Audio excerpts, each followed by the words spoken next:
Hello, everybody. Put a 1 in the chat if you can hear me okay. It's going to be echoey again. I'm in the same spot as yesterday. So I apologize for the sounding like I'm in a tunnel, but it is what it is. Awesome. Okay, good. So today, obviously, was day 2 of the witness testimony. The news says day 3 of preliminary hearing, which it is day 3. But to me, the status conference, which was day 1, isn't really day 1 to me. It was like 6 minutes long.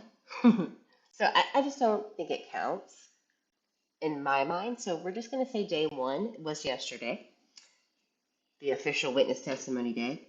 And then, obviously today was day 2. Now, welcome in, everybody. If you don't know who I am, my name is Eve, formerly known as True Crime with Eve, currently known as the Eve Effect.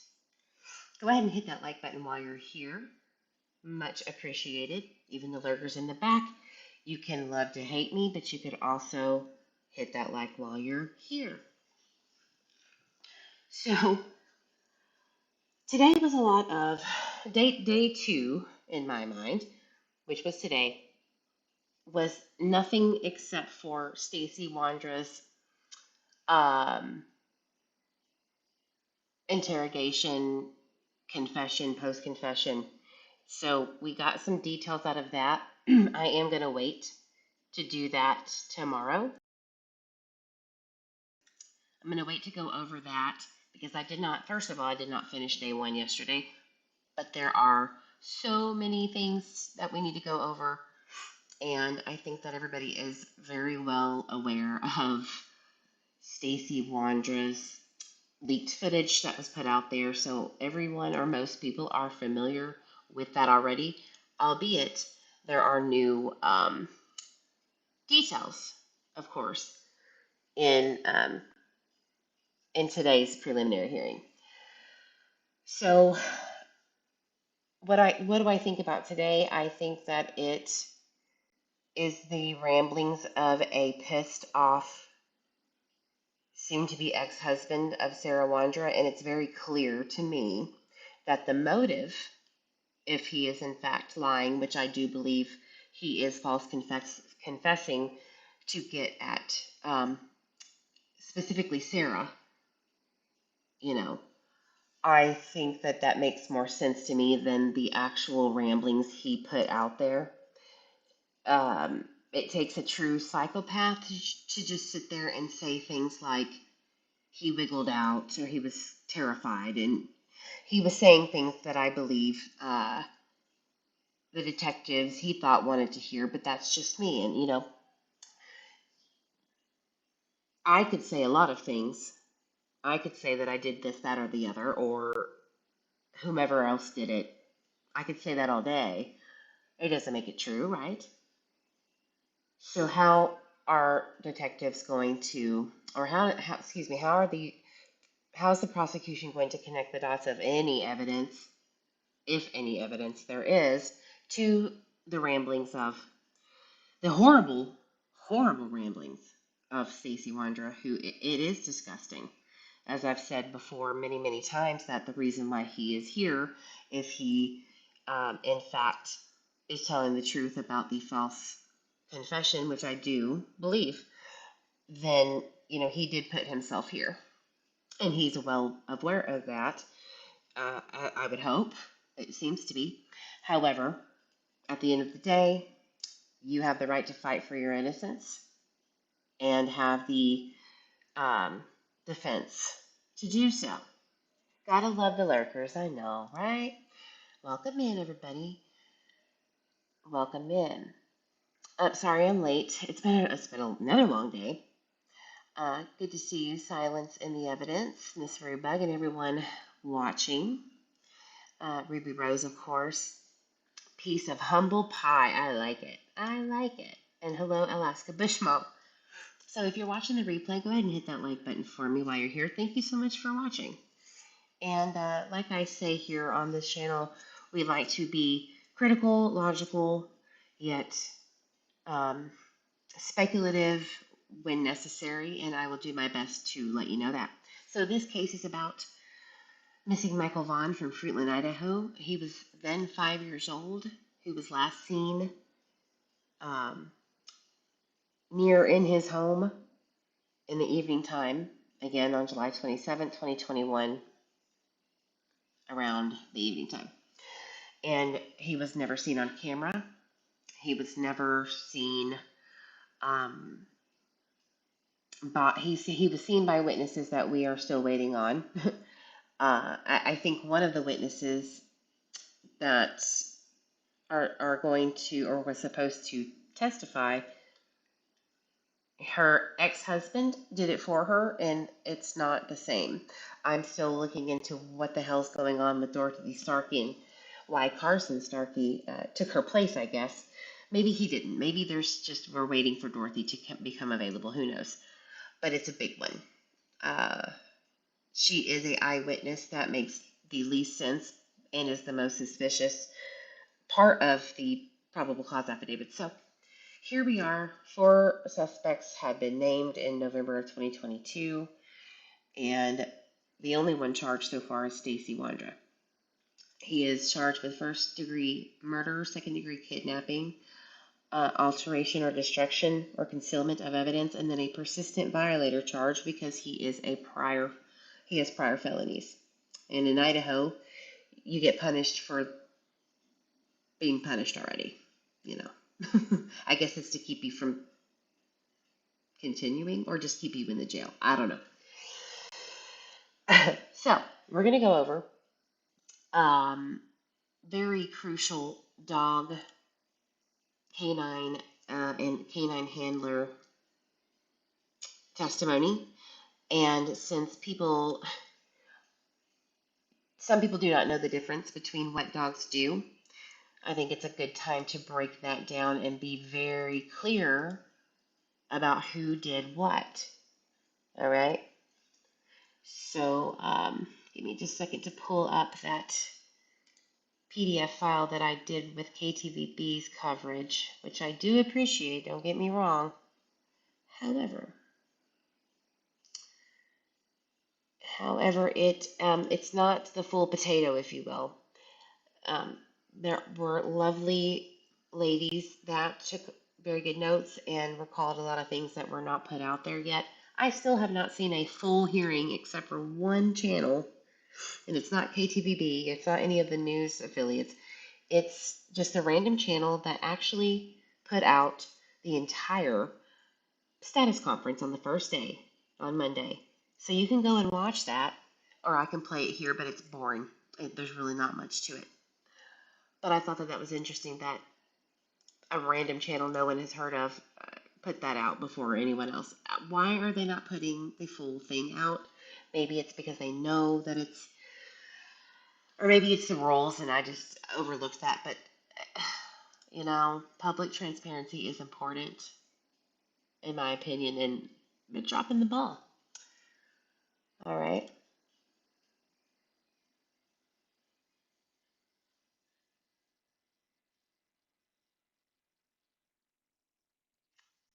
All righty. So, again, there's Stacey Wondra today. And this is the testimony from today. I don't want that. I want yesterday's.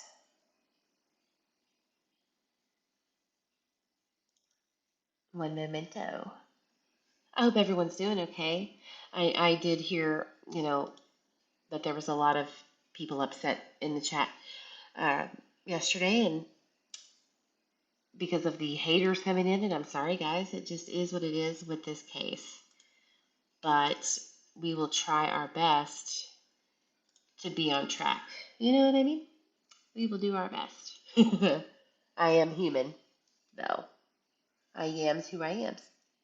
I am so floored by info that has come out already. Who actually saw Michael that day? Right. Right. And there's again a lot of things with the canine handlers and the type of dogs that were used at different points in this investigation that seems like one thing when you're listening to the testimony, and then when you really dig in and reread and reread and reread, you notice that things aren't making sense in the way that you try to connect it to, okay, what about Michael and this connection? Because they could be independent from Michael. And that's going to be potentially reasonable doubt. Potentially. It just depends on how this goes. Uh, it's very interesting, and we'll get into that. That's what we're going to do.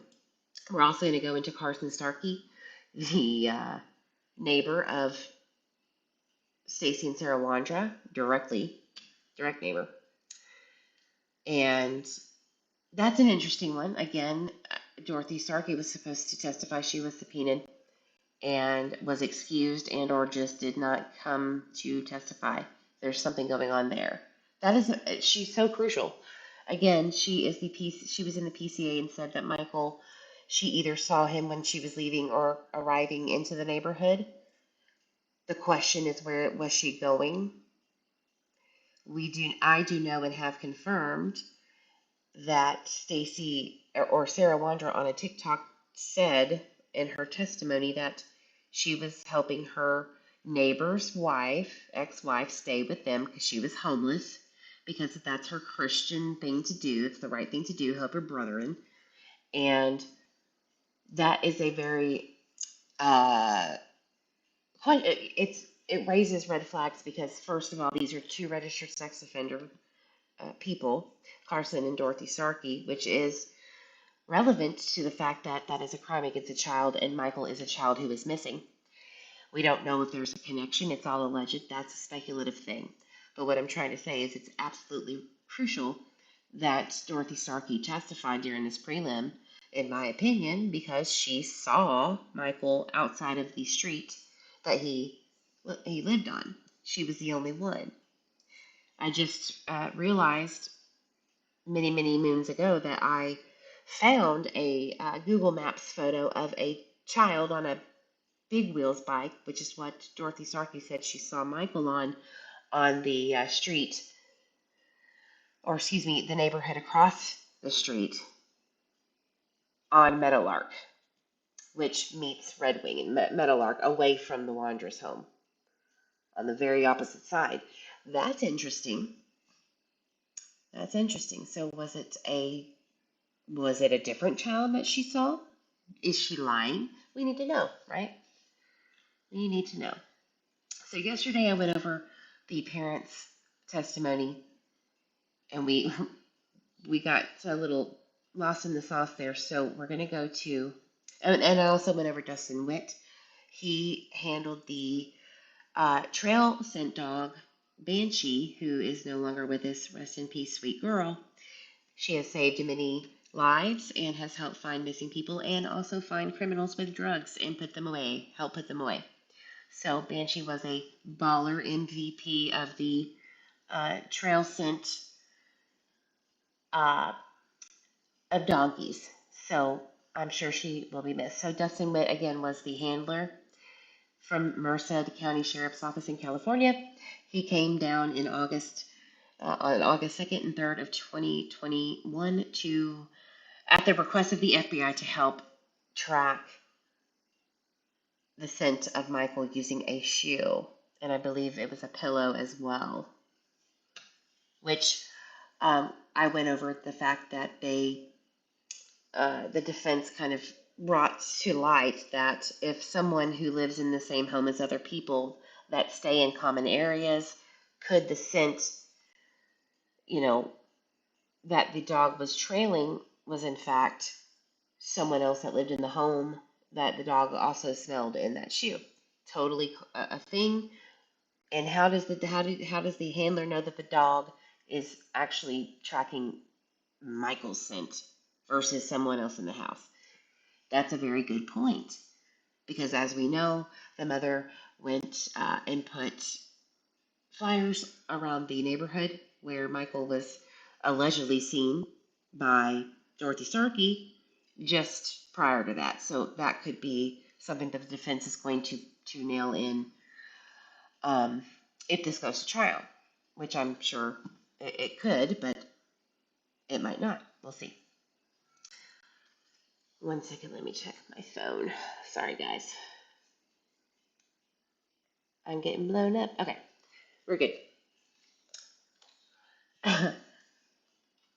So let's go down to, well, what the hell is it? Was this just not the live? Okay, here we go. I had a very hard time getting live updates. Uh, like the KTVB website kept crashing every time that I was trying to get the updates. So I might have to go back and bite my tongue and not cuss the website out as I'm trying to get this testimony. Let me check in chat while that is pulling up. I don't think anyone saw him. In an interview Brandy did, she said Tyler was the last person who saw him. Yeah, and we don't know what neighbor, not yet anyway, neighbor or neighbors saw him on that street. I have an idea. I do know that people that were very close and at the home that night after Michael was reported missing to help search, they heard who it was, or maybe one of.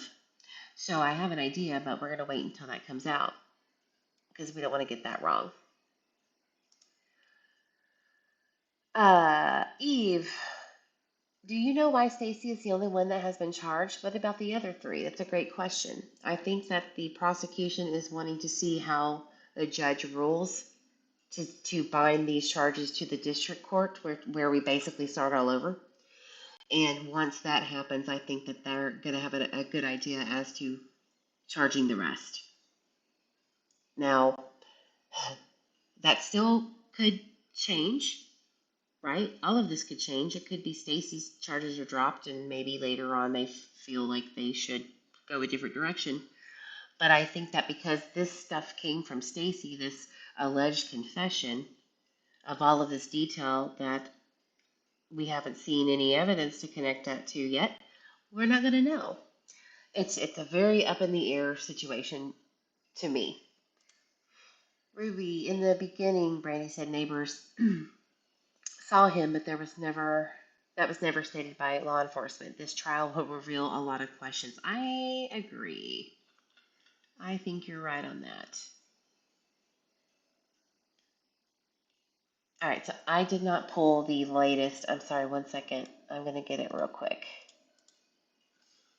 KTVB live updates. Stacey Wondra.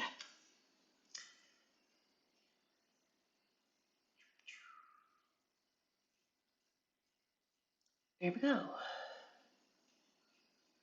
Everybody cross your fingers and your legs that this webpage will load for your girl Eve. It's been a nightmare.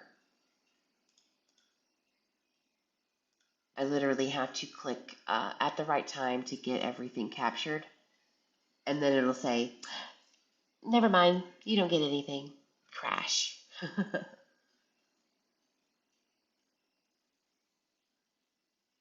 I think I got it.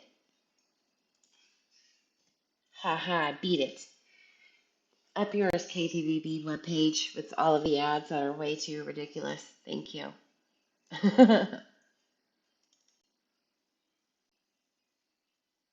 right, there we go. Check out the chat one more time before we jump into this bad boy. Also, I never heard of Pokemon shirt. It was always Minecraft. Well, it was a red shirt, and then it was a blue shirt. Tyler got the things confused once again. But we went over that, and yeah, it is what it is. It is what it is. We do know that marijuana was smoked from the time the pizza was ordered and Buggy was getting up. The baby was getting awoken from her very late nap, it seems. And there was so you have to think about this. Like, I don't know how long a high would last for Tyler Vaughan, but if you're smoking a whole joint, in between the time that he is allegedly out there roaming around and disappearing, you're calling 911 high. And that's something that hit me a little bit different when I thought about that this morning. And so, are they going to try to use that as a reason for maybe the 911 call? I don't know. But I did think it was interesting to think about, you know? What are your thoughts? Put it, if you're watching the replay, put it in the comments respectfully, please, about your thoughts. And definitely go watch my live from yesterday if you haven't after this one. If you want to recap on what I said about it, which I was respectful about. But, all good intentions are, what is that? All good roads lead to hell or paved with good intentions. Yeah, that's, I'm the story of that, I think. Maybe. After his testimony, he is obviously perm high. Maybe. Yeah, another creator says Todd Vaughn was just nervous. Well, I do understand that, but I mean, here's the thing. He was sassy about the prosecution, who is his advocate, is like, are you sure it's Pokemon? He was like, I'm pretty sure I know what my son was wearing that day. Well, this isn't the defense, boo. This is the prosecution trying to help you out, which is unfortunate. And then, once he said Minecraft, he was like, oh, yeah. So that was interesting, to say the least. All right, load, please. You know you want to. Sorry, guys, for the noise. So, in Texas, the pollen is horrendous, and obviously it's getting to me today. And then we have rain coming in, so isn't that just fantastic? So my allergies and my sinuses are fucking wrecked. It's bad. It's really bad. Why are you not loading? Do your thing.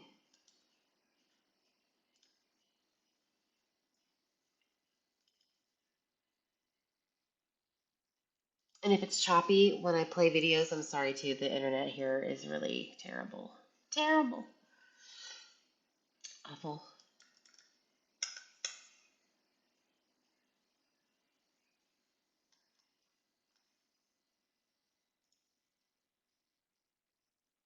Oh, Grammy. Good to see you, love. It's been a very long time.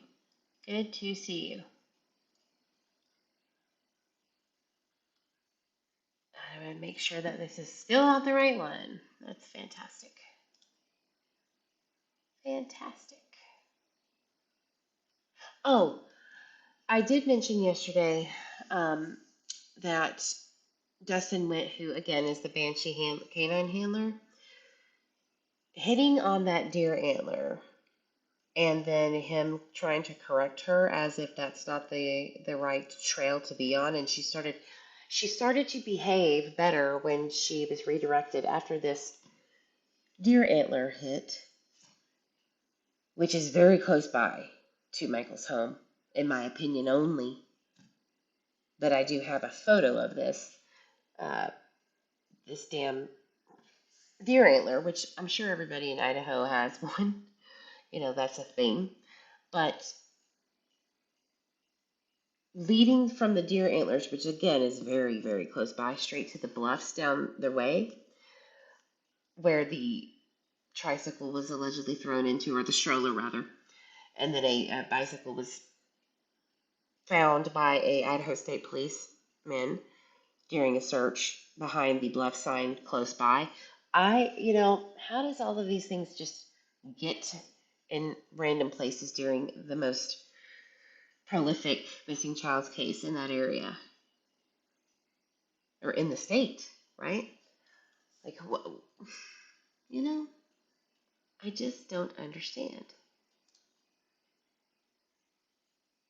So I wonder if they started, what I'm trying to get at is, did they start the handling? Did Banshee start her trail from the home? Then went to, I mean, it makes sense, right? Then went down very close by and then to the bluffs. Like, who would go to the bluffs? That would not connect, in my opinion, Stacy, Sarah, and Brandon, who is driving this, truck that needs power steering fluid quite often because it has issues. Like, what? I'm still reeling about that. And we're going to have to deep dive some of these things when prelim is over, you know? But I'm just so lost on that. I'm lost in the sauce on that one. I just don't get it. What are your thoughts? And I'm sorry, guys. It's really just not popping up for me. But we're going to get there. You're just going to have to be patient with me. I still think it's interesting Tyler jumped the barrier where his family owned the house there. Well, yeah, his mom owned a house with Tyler's stepdad back in 20. I think it was sold in 2012 or 14, somewhere around there. So he was familiar. If he visited or stayed with them, he would be familiar with the area for sure. And I do believe Tyler's father, the grandfather of Michael, once lived there with her. I'm not 100% sure on that. Either way, you know, it's weird that that's not a thing. That no one is bringing that up, right? Maybe I'm out of line on that. Who knows? All right, let's try this a different way.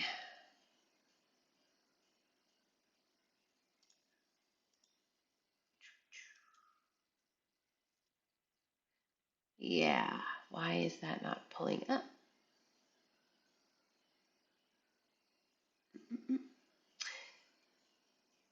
That's so weird.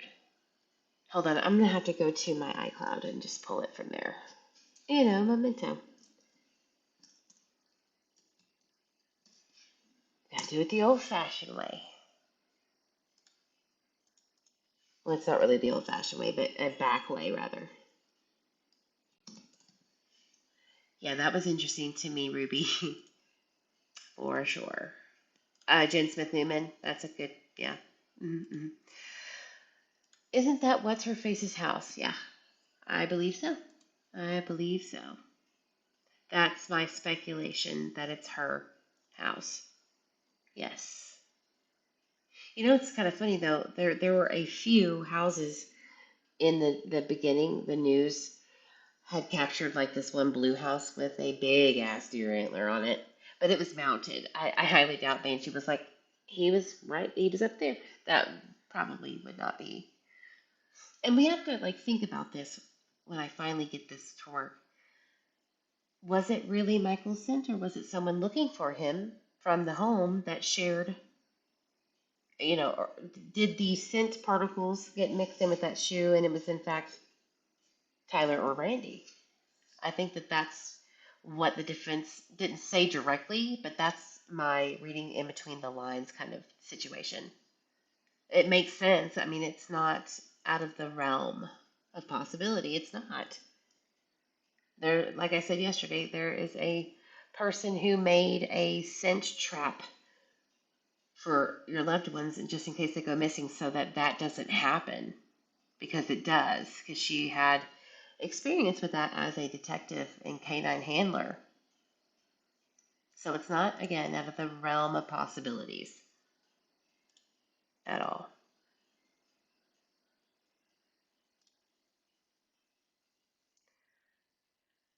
That is so weird that this is not working. Maybe it's not meant to be. So Julie Gibson is the next canine handler. that we're going to talk about. And she had a dog named Yodi. It was a terrier. And was it Bannock? Is that what I think that's what I wrote down here. Yeah, see, it's only pulling up the parents' testimony, which is not what I want right now. It's insane. And then we have this kind of odd lady named Hulbert. I'm just going to say Hubcap because I don't know how to say her last name properly. She had a dog that also they used for the excavation along with Julie Gibson on November 12th, 2022. And if anybody does not know, the excavation happened after Stacey called and said, I would like to talk to the detectives on the 11th, and directed them to the backyard and where to go. Michael's DNA nor bones were found, which is why the police believe that he was moved for some reason. So that's interesting too. But so Julie had, was it the German Shepherd that the Hulbert lady had? The kind of she was different from what I understood. She wasn't, she was very animated, right? And I would love to see the canine handlers just in person listening to that testimony, because I think that I would have probably grasped it a lot better than I am presently. But nobody was reporting those details that the handler said in court. Right. That, that's what really bothers me the most about all of this is like the crucial details that we all should be hearing in depth is not coming out. So your girl is going to get the transcripts. We're going to read exactly what was said because I think that that's fair, and that's what transparency is about. And the news did not do that. Did not.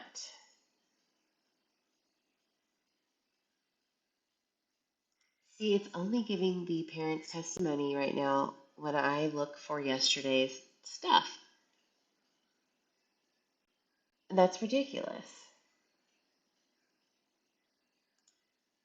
Because there was more testimony, and it was there yesterday. What the fuck? I guess people were not interested in the canine? Like, that's weird. And I can go to Idaho 6 News. It's just, they did not do the thoroughness that I wanted. So we'll just do Idaho 6. Fuck it. You let me down, KTVB. You let me down.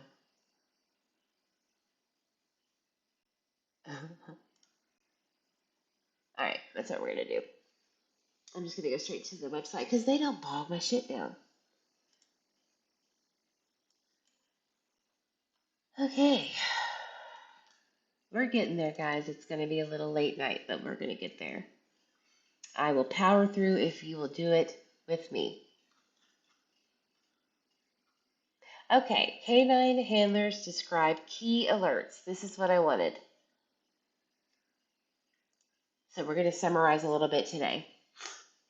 Multiple trained handlers testified about their certified dog searches in the case.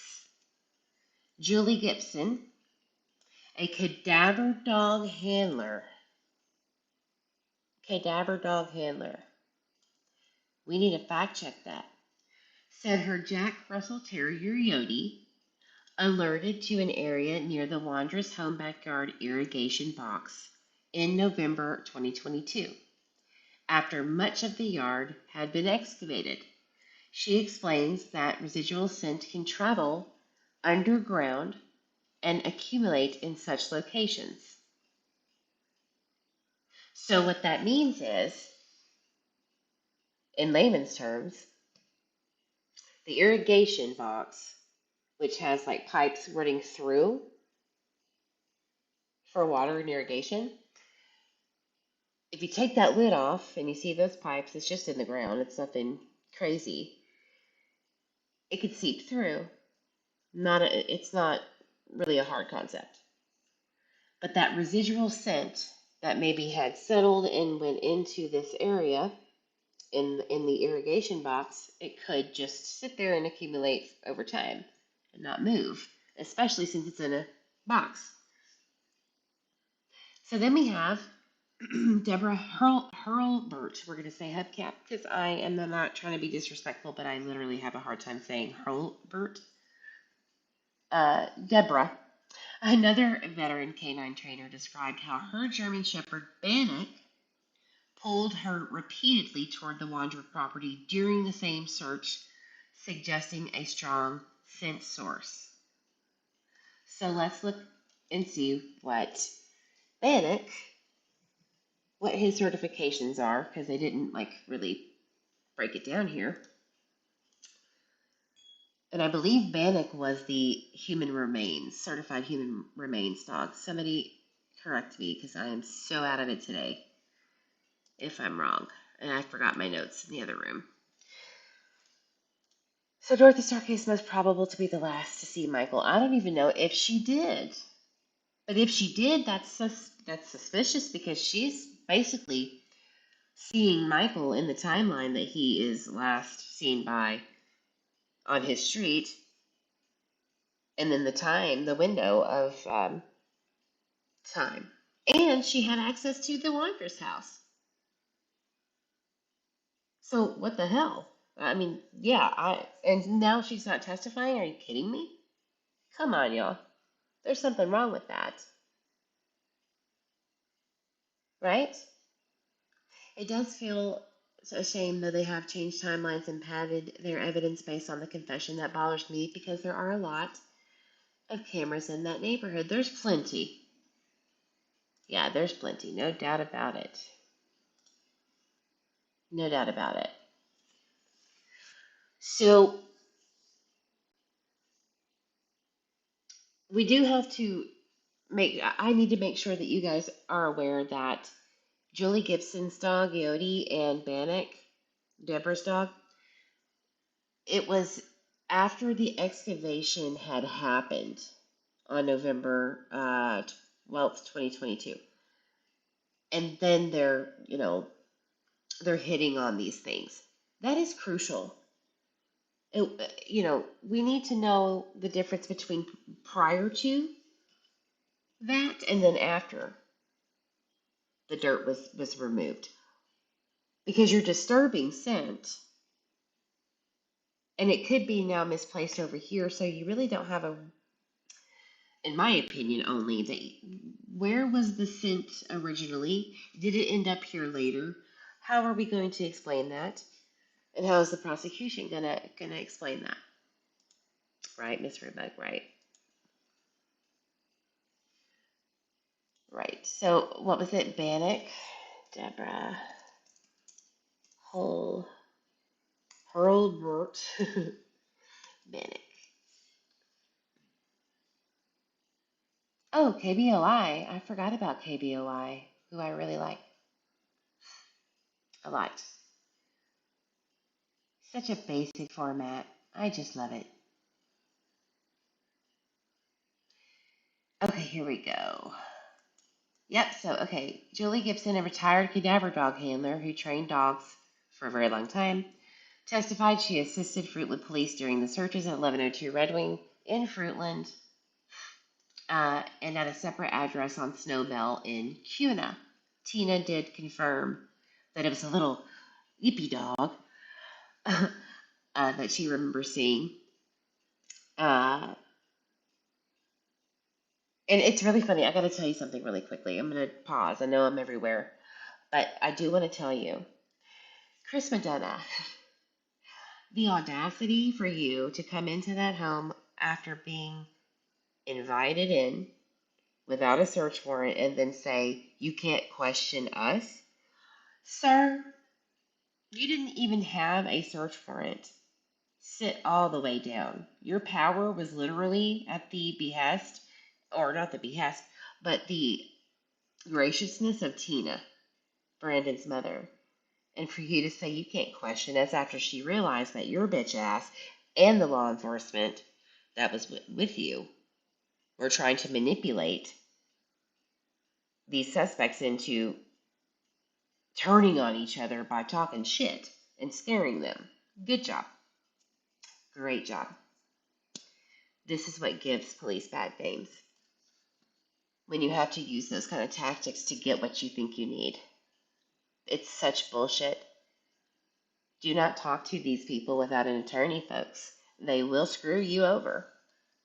Absolutely will try to screw you over if they think that you're going to be the patsy or you're going to go down for this, or they truly think you did it when you didn't. They will. So yes, huge difference. The first dog being she was a scent tracking dog. Right. Trail. They call her trail tracking. 1 week after Michael went missing, and then the other two were brought in after the excavation in November. Yeah, why not before? Why wouldn't you verify that before you started doing anything? And then why would you ask Stacey for help on where to dig? Because you can't find what you think you're looking for, right? Ruby says, I'm honestly so sad Michael had, yeah. I don't feel sorry for them, and yeah, I understand that. Dorothy Sarkey being a no-show is yet another red flag, for her. She could have tracked scent to the Wondra yard. In my opinion, she needs to be looked at again. I agree 100%. And it looked to me like, from what I heard, Dorothy was a little panicky going in and out of court that she did not testify to yesterday. So we'll see. We'll see how that goes. All right, back to the canines, which is so important. So Julie's, dog went to the excavation. Again, the dirt was already removed, which is important. And then went to the CUNA location, which is Brandon Shortlift's mother's house. Gibson told the court her Jack Russell Terrier Yodi is trained to detect the scent of human remains,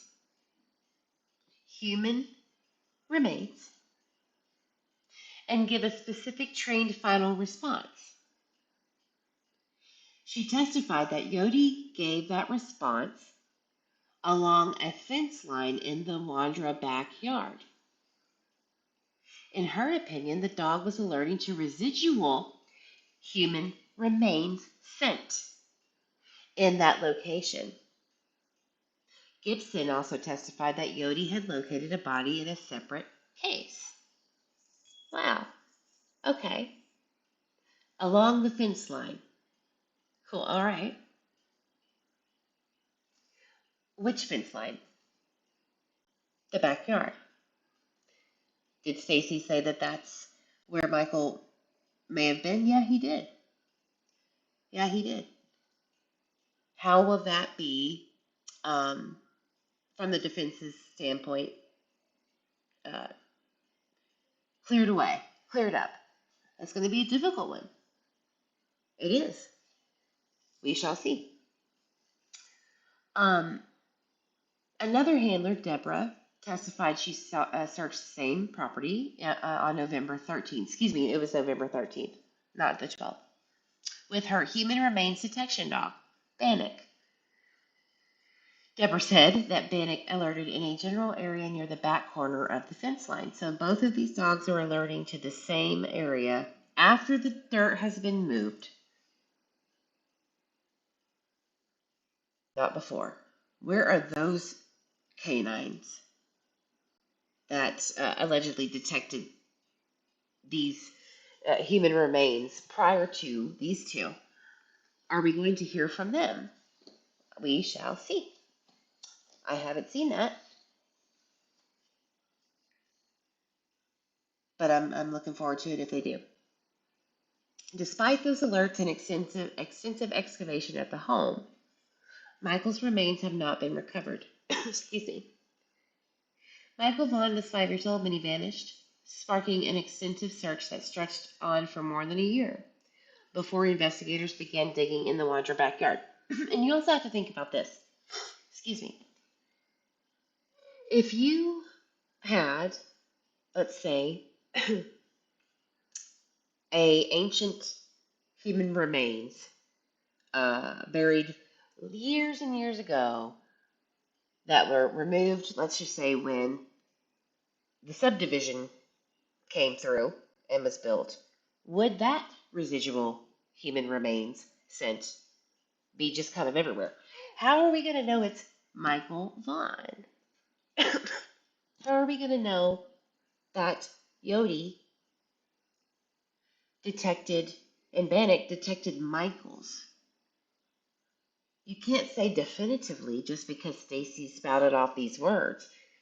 How do you know? You're going to have something to back that up, and maybe not. Maybe the jury would be like, that's enough for me. I don't know. If I were in their shoes, I wouldn't. Just because I know what I know, maybe they don't. And maybe that's the problem. The defense is going to have someone thorough explain that, or them get out of cross-examination how to explain that. Because I don't think it's right to say that that's Michael's when you don't know that. C.M. Wilkins, just wondering, I've not followed since the beginning, but I have been listening to a lot on the case. I might be behind on chat.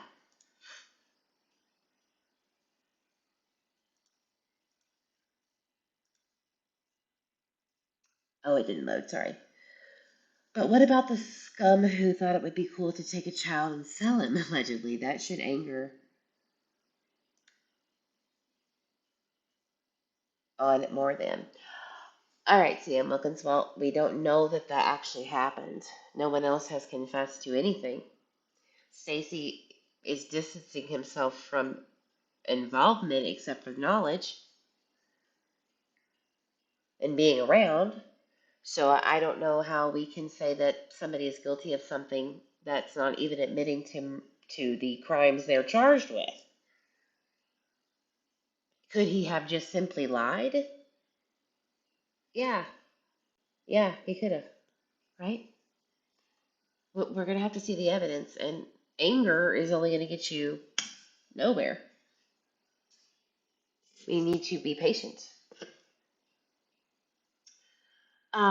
Despite those alerts, an extensive excavation, Michael was never found. That's like the biggest thing. So how are they going to say that Michael was once there and then moved if you can't really prove for a fact it's Michael and that he was there? You can't really prove that except for Stacey said it. That's not enough. It can't be enough. It's not going to be enough. Or it could be. I don't know. But to me, it's not. It's absolutely not enough. Was there DNA linking him alive to that backyard? A scent can travel. Just because it's in the backyard doesn't mean he was in the backyard. Or maybe they buried his stuff. Somebody who was ready to set these people up or knew them and was like, I'm definitely going to set these fuckers up. Have been watching them for a while. Maybe the neighbors, maybe other neighbors, who knows? Maybe people that know Michael very well. Maybe there's a conspiracy. Who knows? Who is putting this stuff around? We don't know. Like you could make up a million things, and of course everyone's going to go to Michael has to be back there if these dogs are hitting on human remains. It must be Michael because Stacey said it. No, it does not. It does not. Maybe someone put Michael there, who had him, and the Wondras, damn the luck, was the place that he was put at for a minute while no one was home. No, while no one was home, and there was a window of time where no one was home. Could that be possible? Who had access to that house? Like I said, Dorothy Starkey definitely did. Carson Starkey definitely did. And these people Meaning the Wanderers had many, many, many people come in and out of that place because they gave them places to stay, or they hired people to do their taxi businesses and tried to get, back on their feet because God and the church and blah, blah, blah, blah. So, like, I just still have a reasonable doubt. It's just so much reasonable doubt for me. But who am I? I'm not a juror. Definitely won't be. But people need to really think about that because, like, if I had the horrible, um, if I were put in the shoes of this tragedy as a family member, I would want the right justice, and you would want to make sure it was it, right? And not rest your hat on someone who, with a low IQ, with fetal alcohol syndrome and stuff going on with that in his life currently with his brain and how he functions. I would want it to be so thorough. But if you believe it and believe it, stick to your convictions. I, as an outsider, am seeing so many issues. So many issues. So who's responsible for this? Well, that's what the evidence is supposed to show. I mean, are you going to want someone who says words, a lot of words that doesn't match anything of DNA value or any evidence, and let somebody go down for a crime they actually didn't commit? Even if they confess to it, it happens all the time. Especially someone like Stacey with his mental capacity. He is they are the highest risk for false confessions under pressure. It is a fact. They are one of the top 3 types of people who false confess while in prison for a crime they did not commit. That's not good. It's not good.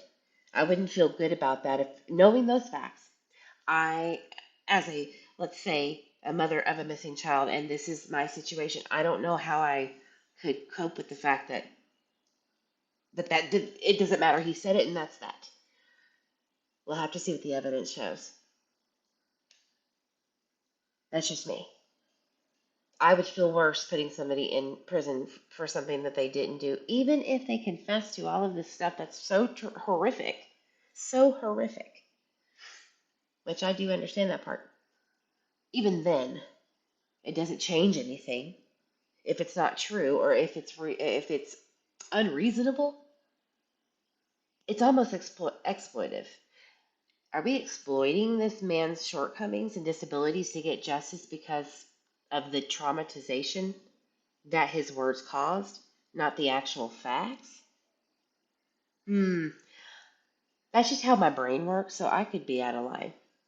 Let me know what you think. LEB says if Stacey's so-called confession was credible, he stated he wasn't involved, which he did state that. He did. Why no other arrests of the other alleged suspects? Stacey stated he was too fat to dig, didn't he? He did. I know Lynn's going to say, Eve's making fun of you.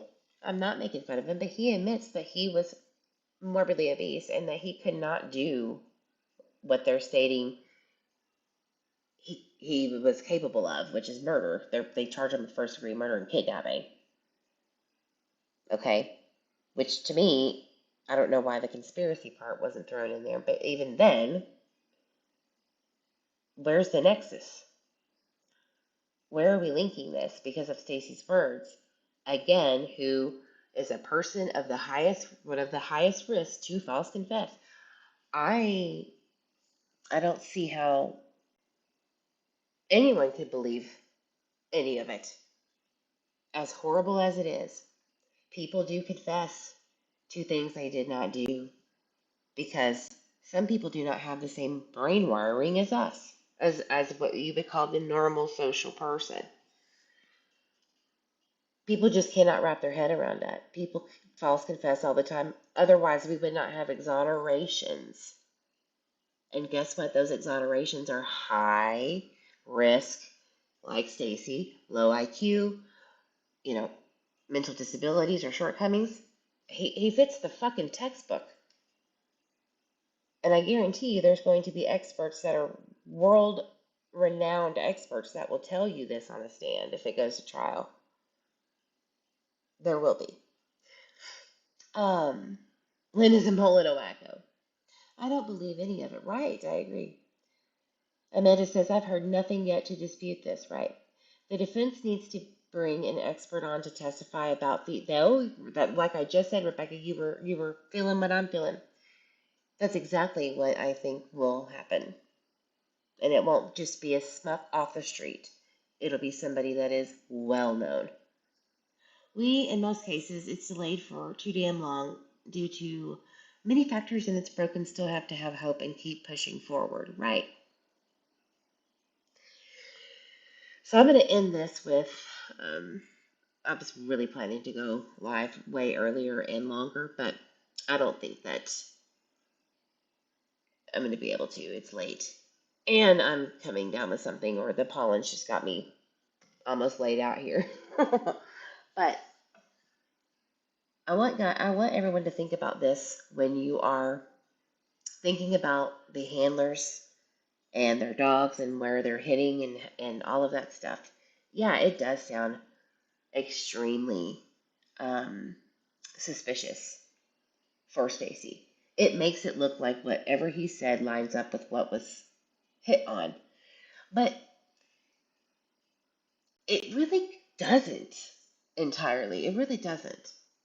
First of all, why didn't they hit on this prior to an excavation happening? Banshee, yes, did, you know, trail to the Wondras, but not really just the Wondras, actually. It was in between the two houses of the Starkeys, between the garage. We didn't know that part. That's a crucial part that I'm sorry I forgot to bring up until just now. But Banshee trails this scent to in between the garage and the Starkey's house. So why, and yes, the fence line, but why would his scent be there? If it's coming from Meadowlark and Red Wing, which is down the street, coming basically into the neighborhood from Michael's home and the bluffs. So is this Michael's scent that that Banshee is tracking, or is it someone he lives with, or someone that's not Michael at all?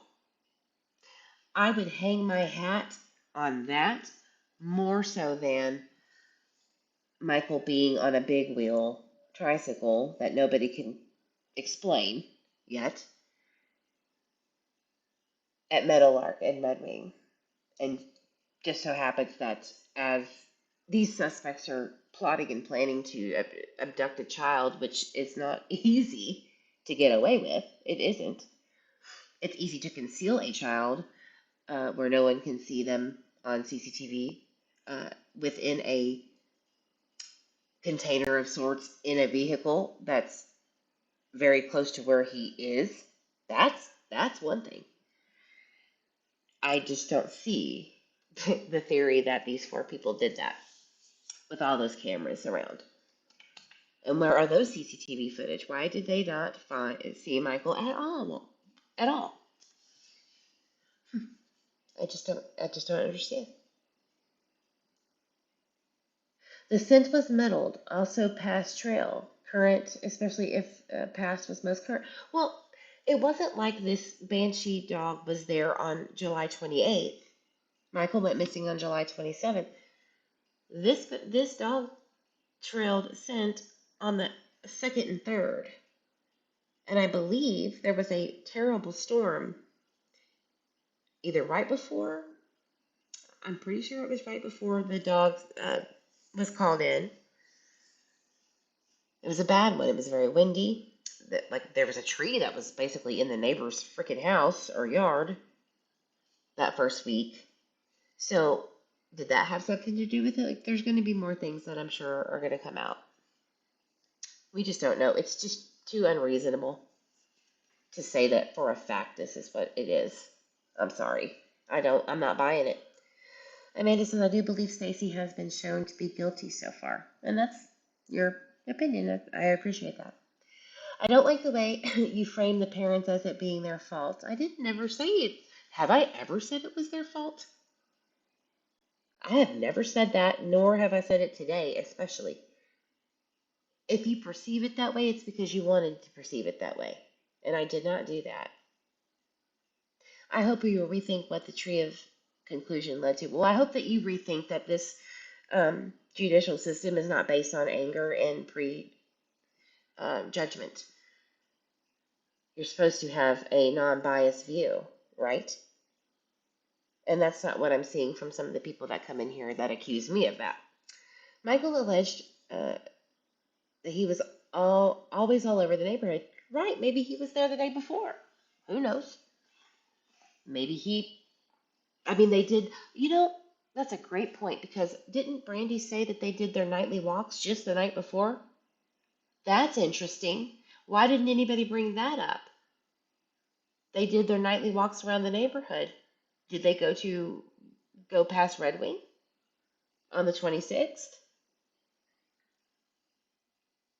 I'm pretty sure that was on record, on a recording rather, and I have that. So did on a Spaces. So maybe that's what happened. I don't know. The way that you allow people to speak in the chat, I would disagree. I can't make anybody do it. You're not going to blame me for what you've already perceived, Amanda. I appreciate you being here, but I'm not going to be a whipping post for having doubts of your own when you hear what you hear. That's on you, bud. I'm not going to be a whipping post. Rebecca, we don't know who did this. Exactly. I am not convinced that Mr. Wondra has done this either. Maybe they have magic evidence we don't know about. Maybe, but I would think that would be something to put this baby to bed to make him waive his preliminary hearing and not waste time, right? If there was such damning evidence, that would be thrown out into his face very quickly for not only a plea, but you would think that Stacey would bow down to that if there was some kind of magic going on. I don't see it. But I do understand what you're saying, Rebecca. That's a good point. Tracy says, he wasn't my son, but he looked a lot like him, and I knew something was off with the man. He was horrible running along fence lines back and forth. I would be in my yard with my son. He was creepy. Oh, hopefully you're not local. That's wild. Meaning local to Michael's case. He wasn't my son, but he looked a lot like him, and I knew something was off with the man. He was horrible running along fence line back and forth. That's crazy. Oh, you're just saying your own personal experience. I gotcha.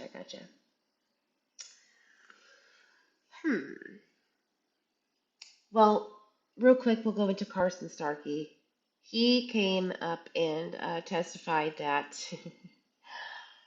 that he noticed after Michael went missing a tricycle, and not before, after Michael went missing, that there was a tricycle in between the garage, fence line right there, and his fence line, but he can't see over his fence line into the Wandra's backyard. He just noticed that little opening that kind of divides them two. He noticed that it was there after Michael went missing. So who the hell put it there? Who put it there? Who would do that? Did they find the tricycle there? No, they found a tricycle, which I believe it was pink of all things, with white I think white trimming. Why was it there? Who's playing games?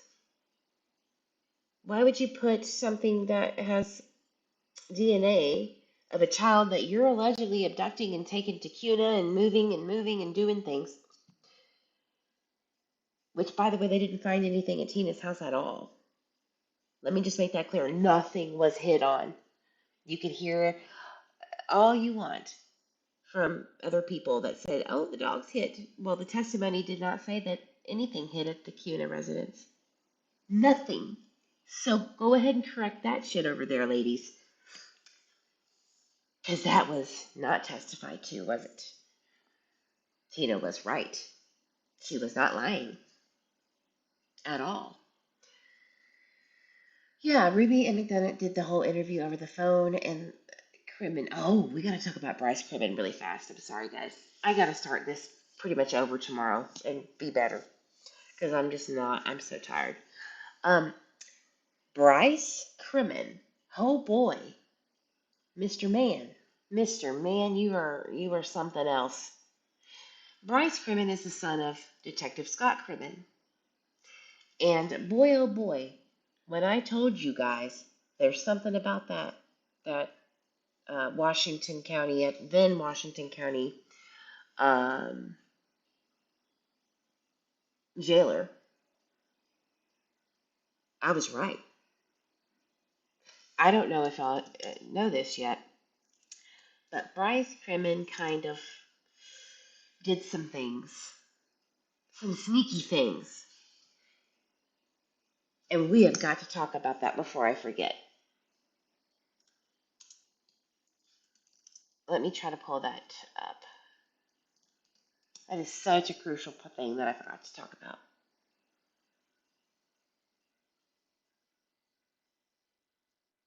One sec. Here we go. KIVI, that's what I should have pulled up. Oh, this whole time. Forgive me for being off of it today. I am just not on the ball. But I had to go live. I had to get this stuff at least started before we get too backlogged. Okay. This is wild. Um, oh yeah, James Smith, I forgot about that. And I forgot about Idaho State Policeman. Okay. Bro, are y'all ready? This is some corrupt shit. I said what I said out there. Corrupt as hell. You don't get your son to go do dirty work for you. Listen to this, guys. So Bryce Cribbin was the one on the leaked footage that Brandy and Clutch Them Pearls put out for some reason. And he was the one that called the detectives on FaceTime that you see, Stacey talking to law enforcement, to Juanita and Chris McDonough. Yeah, that was Bryce. Okay. And, oh, it keeps freaking popping everywhere. All right. Bryce Cribbin is a deputy with the Washington County Sheriff's Office, but previously worked as a corrections officer who worked with inmates, including Stacey Wondra. Okay. Crimmins testified that Wondra was placed on suicide watch while incarcerated on unrelated charges. He received word that Wondra was going to attempt to send the Vaughan family a letter around Thanksgiving. Okay. While searching Wondra's property, Crimmins says he located a letter that appeared to be a work in progress and was addressed to the Vaughan family. Oh, what were you doing in his cell? Maybe was it perhaps the time that Stacey punched a guy for calling him a PDF file? And it was around Thanksgiving and he was irritated.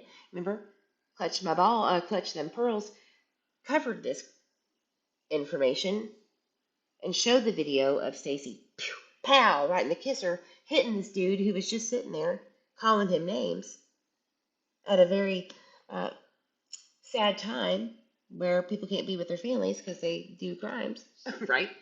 A little irritated. Maybe he was put in SEG and not on suicide watch. Maybe he was put in SEG for that assault and you're automatically put as suicide watch because that's the policy. That's me speculating. But anywho, Bryce Crimmins couldn't confirm whether he was on suicide watch or not, by the way. So they're looking for this letter that's a work in progress. It appeared to be a work in progress that was addressed to the Vaughan family. The cross-examination of this is what got me, because this is going to explain why this is so crucial and so damn important. Crimmins clarifies that he received an email from a lieutenant who informed him that Wondra may be attempting to send a letter to the Vaughan family around Thanksgiving. So he gets word, probably from the detectives that were interrogating and then getting this confession, that he would say, maybe he said something to them. I don't know exactly how he knows, this lieutenant knows about this damn letter. But I would assume that it's because of the interrogations and the police talking to this lieutenant. Or the lieutenant was there. Who fucking knows? But he testified that he was instructed to intercept the letter. Huh? Who? Who, who did that? Who told you?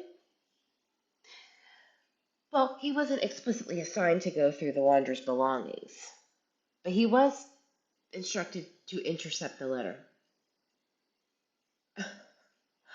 Crimmins said it was regular practice to search through inmates' belongings while in custody. After being asked, did you have a warrant for that? Did you have a reason for that? But he was told to specifically intercept this letter. The reason? Well, let's keep reading. Crimmins' father also worked as a detective with the Fruitland Police Department at the time, who had no idea who half of the people that said they worked with police. They didn't even know who these people were. Oh, it froze. Hold on. Hold on, guys. My daddy. That's my daddy. You don't talk shit about my daddy. Sorry, guys. Just a little inside humor. We mean no true disrespect. It's just funny because it's a little shady in Shadesville with this letter. Let me pull it back up. I'm sorry. It froze. Yeah, but the defense made it very clear that Bryce, that's not good, son. Doesn't look good. And I hope that gets more in depth eventually. Because, yeah, I would be pissed. And I don't even care about what the letter's for. It's probably to appease Juanita, who was literally saying today, the dad is tired of being called a killer every time he walks out of the house. You need to tell her where her child is. That's honestly, a perfectly understandable investigative tactic to use, I guess. But that's a little extreme. That's a little extreme in my opinion. But I'm not the investigator, right? So it seems like that maybe he was trying to appease Juanita to believe him so they can go dig up the backyard that he knew Michael wasn't going to be in. For whatever reason that may be. Are you fucking kidding me? These news websites, I ban you. I'm going to put a hex on you or something. I don't know how to do that, but I'm going to find out how. Okay, let me go down here. Back to it. Okay. Crimmins said it was regular practice, and Crimmins' father also worked as a detective with the Fruitland Police Department at the time. Crimmins says he took a copy of Wandra's letter and sent it. Damn it, it freaking popped up. Sorry. Again, Crimmins testified that Wondra was placed on suicide watch while incarcerated on the damn it, it just popped again. Hold on. Let's start afresh. Crimmins' father also worked as a detective with FPD. And Crimmins says he took a copy of Wandra's letter and sent it to his daddy, Scott Crimmins, at the Fruitland Police Department and returned the letter to Wandra's belongings. Do you think Stacey had any knowledge of this letter exiting and then re-entering that cell he was in? No, he didn't know because he was in segregation, which was 11/18, I believe. I think Thanksgiving was right after that, the 22nd or 23rd. Somebody could probably look it up. That makes more sense that he was not on suicide watch because he was throwing up and saying he was going to kill himself, like they're stating. He punched a dude in the face. You get the same treatment as suicide watch, and you get put in seg. Okay? It wasn't because he said he was suicidal, in my opinion. I haven't seen any evidence to suggest otherwise, or that to be true. So, Bryce, you took a photo of this letter, sent it to your daddy, and then put it back in the cell like one of those creepers in the night, and you can you don't see me coming or going, and Stacy has no fucking idea. Well, the reasoning that he said why he did that was to see if he finished the letter as to being curious. Huh? Somebody make sense. Somebody give me your opinions on that because I still don't get it. Here it is. Crimmins says he took a copy of Wandra's letter and sent it to his father in the Fruitland Police Department and then returned the letter to Wandra's belongings. I wanted to see if he would finish it, Crimmins said. Oh, okay. Kremen testified that he was tasked with coordinating a FaceTime call, see, like I said, with Stacey while in Washington County custody. Was it on your personal cell phone, perhaps? Methinks so. We'll see. We'll see if that's ever squared away. Wild, huh? How would you feel if your shit was taken out of your cell and put back without your knowledge? Shit. Oh my. And I think that what that is trying to say, what Idaho 6 is trying to say, is that the lieutenant wanted Bryce to hold the mail from going out once he sent it out. Dude didn't ever send it out. He never finished the letter. Bryce did the extra step for Daddy and went in and got the letter, took a screenshot or a photo and sent it to him and then put it back. That's fucked up. I'm sorry, guys. It's a little fucked up. Okay, Daddy, whatever you want me to do as long as it gets me promoted, right?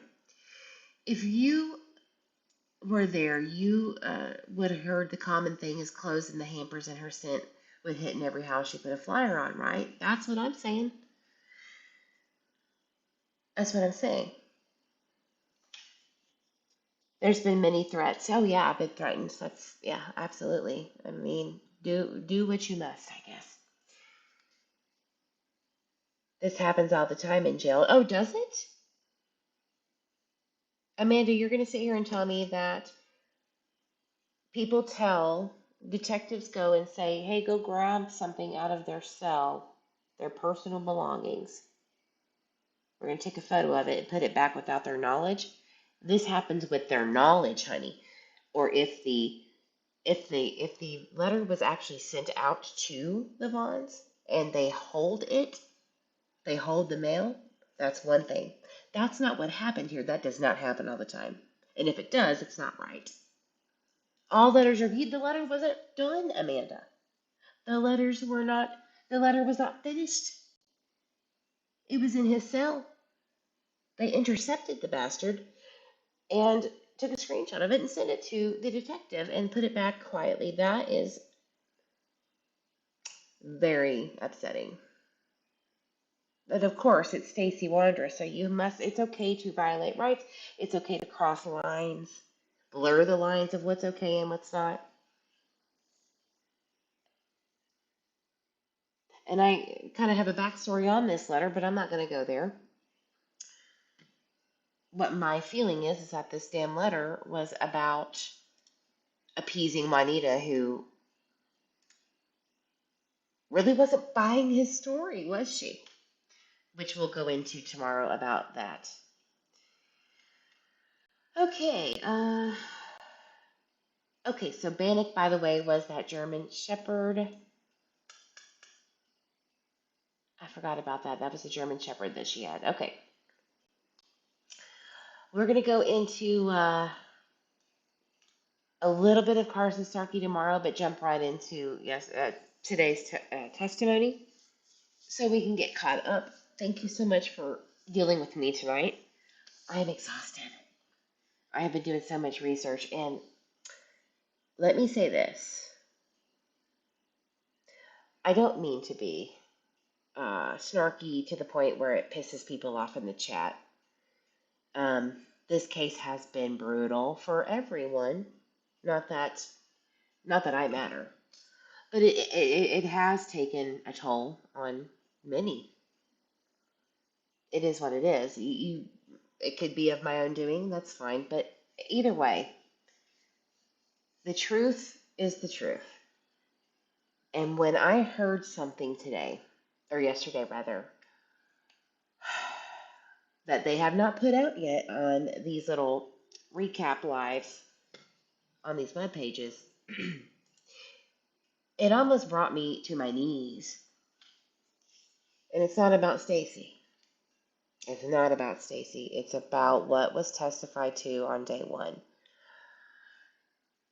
And I stick so more firmly than I did the day before that I do not believe that Stacey's words mean anything when it comes to this alleged confession. I think it's bullshit.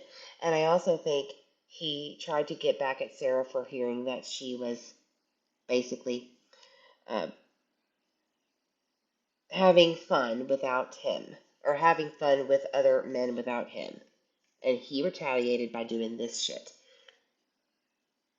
I really feel that way. Now, I could be wrong, and that's okay. I'm okay. That's okay. I'm not going to whip myself on the back 100 times because I was wrong on this, but because the truth will come to light. But I think that makes more sense than what his story today that was broadcasted by Juanita on the stand, the detective. I stand even more firmly in the innocence of these four than I did yesterday. It's even worse. So, even though today's testimony probably convinced others more than ever that he was guilty, I'm the opposite. It convinced me even more so that he didn't do this and they didn't do that, and especially in the way that the law enforcement is portraying it in the PCA. I stand on it. Uh, he confessed to being involved. What? Who confessed? Matthew says this channel is about finding the truth. I appreciate that. Thank you. Not support is Stacey, but I'm sorry if that's the truth. I must be delusionally tired, guys. Sorry. Oh, this channel in support of Wondra? No, I'm in. Okay, now I see. Yes, I am in support of the truth, if that's what you meant. And if that means Wondra is actually innocent of this or isn't complicit in the way the police are trying to put it out to be, I absolutely want the truth. No matter who actually is involved or not. And the fact that people want to pick sides and stand firm in it, the fact that people want to take away my videos that do not even have Michael's photo in it, I actually respected that request years ago. This is Stacey Wondra's trial, not just the parents and the families' um, horrible tragedy, as much as horrible as it is, and I do respect that. This is Stacey Wondra's trial, and don't ever forget it, because you might be supporting an innocent person getting put to death. And I don't take that fucking lightly, and you shouldn't either. This is a 5-year-old then boy who deserves the truth. And the bullshit ramblings of Stacey Wondra, who could be getting revenge against his wife, And the police exploit that and say this is the man with no body, no evidence, nothing, who has done shady shit, obviously, and you're going to probably find out more. Let's look and see what the cost is for Juanita tomorrow. Yeah, I'm pissed at this one because I have had it. Hang your hat all you want to, but don't tell me to change. Don't do it because I know more than anybody. And the weight of that hurts. It's hard. So, yeah, I get to be a little fucking mean sometimes. Because 3 p.m. that day on July 27th is fucking crucial. And y'all are about to see it. That's why the video is going to be taken down, I believe. Not happening. And no amount of threats and no amount of public pleadings are going to change that at all. At all. Michael deserves better than this shit. Oh, the first dog banshee with handler Dustin was a scent tracking dog only, correct. And I don't know why people don't understand that. I know. He was deployed 7 days after Michael went missing at the request of the FBI. Yeah. It's a big club and we ain't in it, Ruby. That's a fact. And so thank you, Eve. An innocent man might go to prison and might get the death penalty. The evidence against him better be airtight. Right. Right. Now, with Stacey Wondra allegedly and the other three high, smoking doobies, while they were plotting and planning this horrible crime, that there's no evidence that even happened, or that even the plotting and planning happened. We haven't seen that yet. Allegedly, it was told by Stacey, and that's why he said it. He was told by detectives, allegedly, right, that this cooked up plan for the Snapchat scammers to scam women out of money. I don't even know if that's true. We'll see. I think it's horseshit. Not the doobies. I mean, look. You know me. I'm cool, fam. I'm cool. But if something goes wrong and you light up a doobie right as things are going wrong, yikes. So if we're going to talk shit about Stacey all day, you're going to have to take the heat on that. Where's the charge of the other three alleged suspects? Well, there's not going to be one if these charges don't bind over. That's a fact. I think we could all agree that if Stacey, who has never confessed to the charge at hand, the charges, Stacey did not say, I murdered him. Stacey never said, I kidnapped him. Stacey never said, I concealed altered evidence. He said everyone else did. And then changed that story multiple times and then changed it to no one did anything. How are you going to reconcile that with no evidence?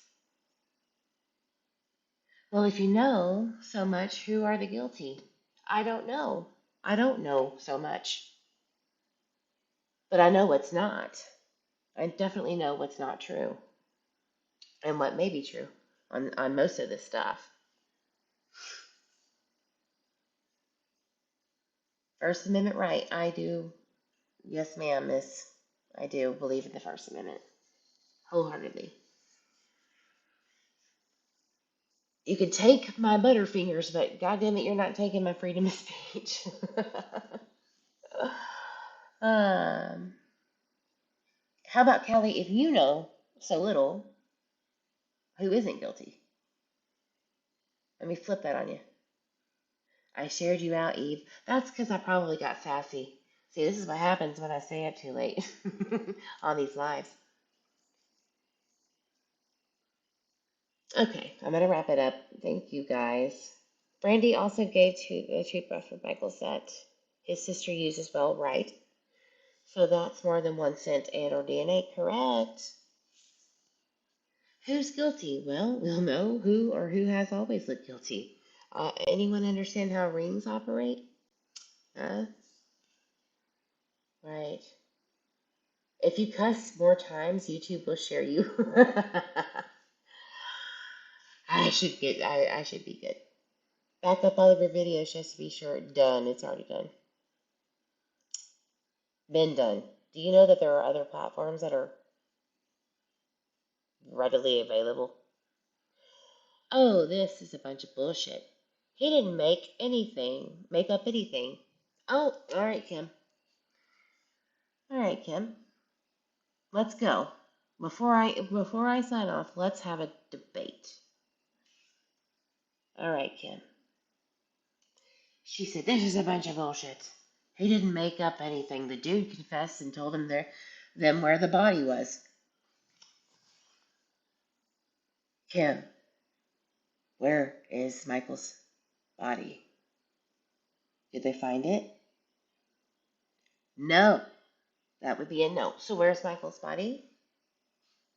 If you could tell me that and connect the dots to how Stacey did this. I'll wait. I'll wait right now.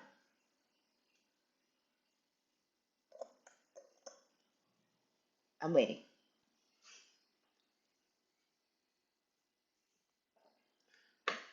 Nobody cares about the doobie other than the fact that Tyler was away from watching his children for an extended period of time, longer than he said, and his kid went missing last person to see him. Yeah, I mean, it's a damn sad coincidence to be also like just getting high.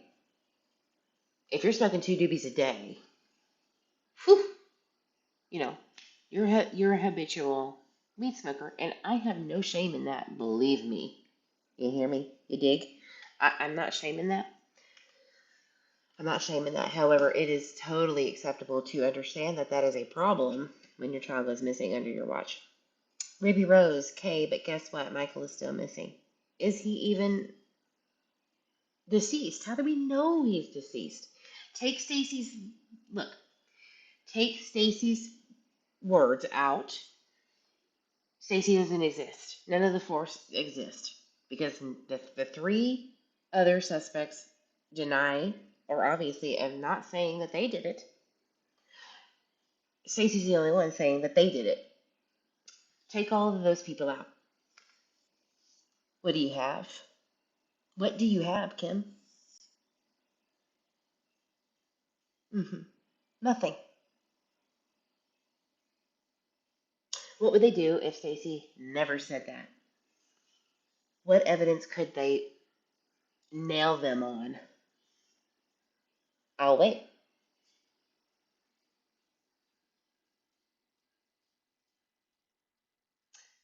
I thought so. I've given plenty of time for a response. I thought so. This is serious. This is someone who you could hate him all you want. Stacey is not always he's not the easiest to just embrace as a friend. We get it. We all get it. We do not have to placate words here. Stacey is not the kind of guy that you would go get coffee immediately after meeting. You would have reservations about some of the things he says, some of the things that he does. I'm not saying to befriend the guy. I'm not saying to love the guy or like the guy even. Hate him all you want. He still gets the right of innocent until proven guilty. And I'm not going to pick a side. I'm really not going to pick a side because I always say anything is possible. I believe that he did not do the crime they are saying he did because he never confessed, not ever once confessed to kidnapping and murdering Michael. He said others did it. So how are you going to tell me that he confessed to something that the crime does not fit the charge? This is what the prelim is for, guys. The prosecution has to literally tell the judge there's enough probable cause to take these charges and bind them over to court. You let me know how that goes. We'll see. Because I don't see any evidence to suggest that Michael was murdered by him, kidnapped by him. He never confessed to that. Show me where he did. And that's the problem, and that's why they hate me, guys. I'm not trying to be dramatic. I'm serious. They hate me because they know that I'm right. But they feel like this guy needs to go down for this, or the four, rather, to get, what's the word? What did Mike Duke say in his letter to the public? What is it? That they were in fear of harm's way? That the family could be in harm's way if justice doesn't happen? Or be hurt further? Something like that. Meaning basically the feelings of the family, and for whatever reason, Mike Duke decided that justice this way was better than the family being put in harm's way, and I just still don't understand that. So I guess that's why we're here. But I don't see, again, how they're going to connect the nexus of first-degree murder with premeditation and malice aforethought. Meaning that they cooked up a plan with proof on how, why, and when they murdered him. Stacey did not confess to that. So we'll have to see what the judge says. But as of right now, it is not bullshit, Kim. He did not confess to the crimes that he's being alleged he committed. So that's where I stand. All right, guys, I'm going to get off of here.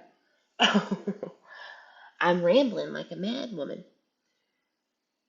But I really appreciate everyone who has been here from the jump and who is coming in and saying positive things. It does help. It really does. And I appreciate every single one of you. Much love. You know, as I say, drink your water. Love your old babies. Love your family members. And always hug them when you can, for as long as you can. And I will see you guys on the next live. Justice for Michael Vaughan. Bye-bye.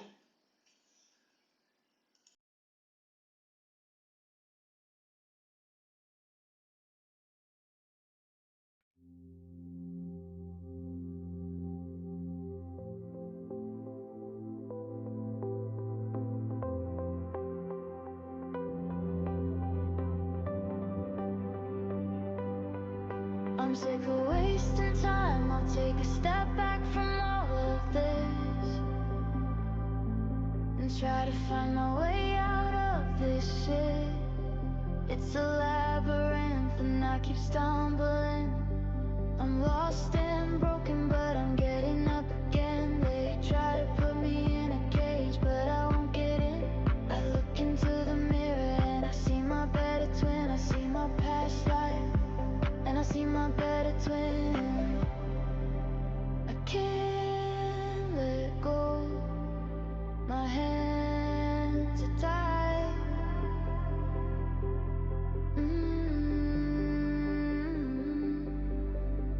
I lose my way, but I know I'll find my way to the puzzle of truth.